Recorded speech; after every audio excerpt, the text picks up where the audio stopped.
اور مسلسل نگرانی اور تحفظ کے سبب ہنگول پارک میں آئیبیکس کی تعداد اب ہزاروں تک پہنچ چکی ہے۔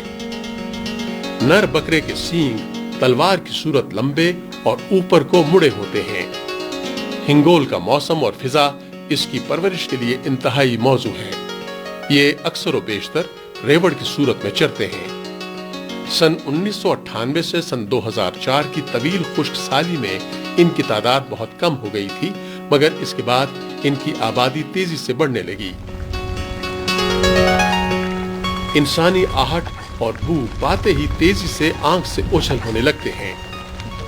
آئیبیکس انتہائی طاقتور جسم اور مضبوط ٹانگوں کے سبب بلند و بالا پہاڑوں پر بہت آسانی سے چڑھتے ہیں۔ ان کی اوسط عمر 12 سال ہوتی ہے۔ عموماً سال میں ایک بچہ دیتا ہے۔ ساحل مکران کے ساتھ ساتھ مڈ والکینوز کا ایک سلسلہ پھیلا ہوا ہے جو ارضیاتی ماہرین کے لیے علمی اور تحقیقی نقطہ نظر سے بہت اہمیت رکھتے ہیں۔ دریائے ہنگول کے کنارے پر ایک تنگ اور خوبصورت وادی ہنگلاج میں صدیوں قدیم ہندو مندر موجود ہے جو نانی مندر کے نام سے مشہور ہے۔ ایک روایت کے مطابق ہنگول کا نام ہنگولا یعنی ستی دیوی کے سندور سے ماخوذ ہے۔ ہنگلاج کا علاقہ ہندوؤں کے لیے بہت اہم مذہبی مقام ہے جو ستی دیوی کی یادگار ہے۔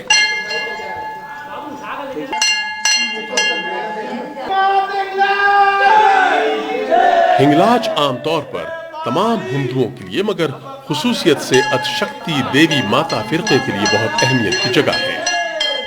قیام پاکستان سے قبل راجپوتانے کے بادشاہ یہاں تیرتھ کے لیے آتے۔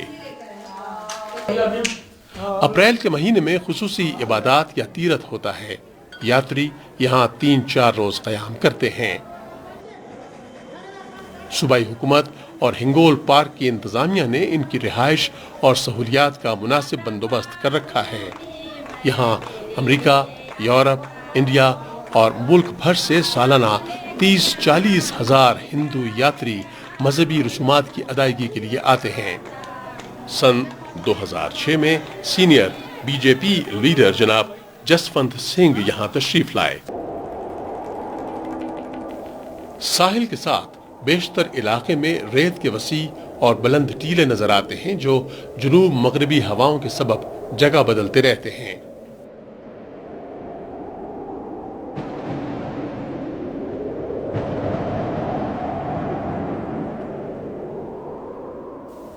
ہنگول نیشنل پارک کے خوبصورت رنگوں میں سے ایک ساحل کے ساتھ ساتھ پھیلے ریگستان ہیں جو محض ریتلے ٹیلے ہی نہیں بلکہ زندگی کے بھرپور رنگ لیے ہوئے ہیں۔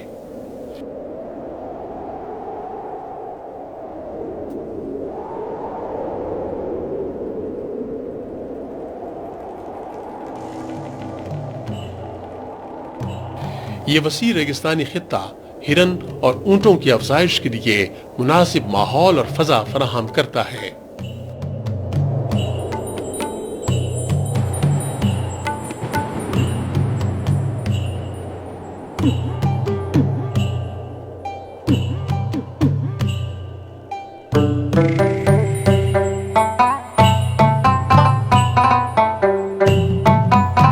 ریگستانی اور میدانی علاقوں میں جگہ جگہ سیلابی پانی سے جھیلیں بنتی ہیں جو صحرا میں پائے جانے والے جانداروں کے لیے سال بھر پینے کا پانی فراہم کرتی ہیں۔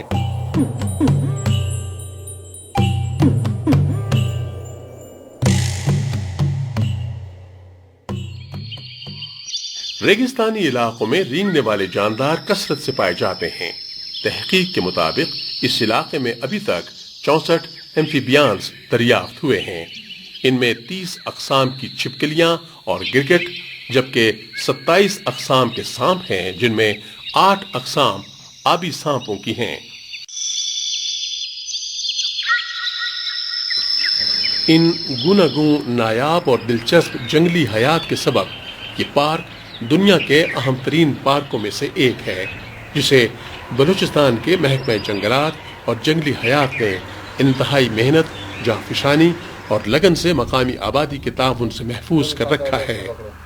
پارک پر معمور عملے کی مسلسل نگرانی اور حفاظت کے نتیجے میں یہاں قدرتی حیات کی نشوونما اور تعداد میں گزشتہ 3 برسوں میں بے تحاشا اضافہ ہوا ہے۔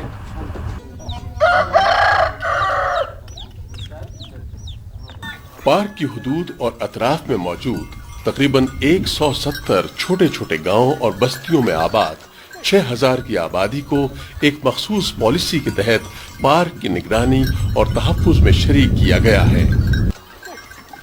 ہنگول نیشنل پارک کے علاقے میں اس وقت 170 چھوٹے گاؤں آباد ہیں،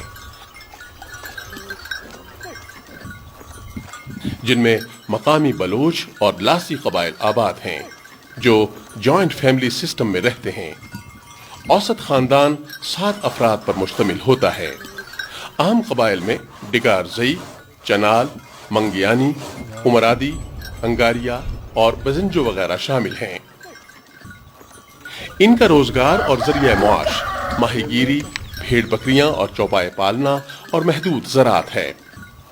چونکہ یہ علاقہ ایک اچھی چراگاہ ہے، اسی لیے زیادہ تر گھرانے مویشی پالتے ہیں۔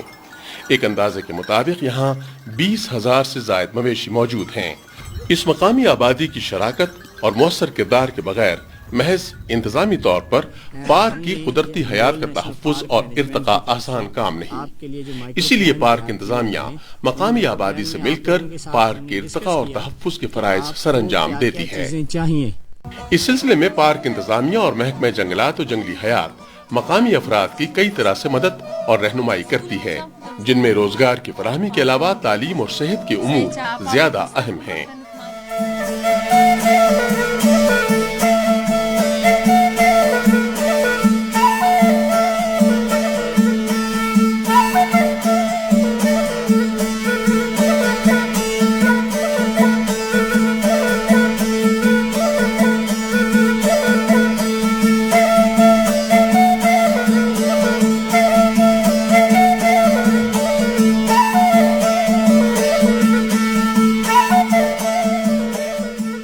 علاقائی ترقی سے ماحولیات اور جنگلات پر منفی اور مثبت دونوں اثرات مرتب ہوں گے، لہٰذا اس کے منفی اثرات سے بچنے کے لیے فوری اقدامات اور تدابیر کی منصوبہ بندی کر لینی چاہیے تاکہ منفی اثرات کا تدارک کیا جا سکے۔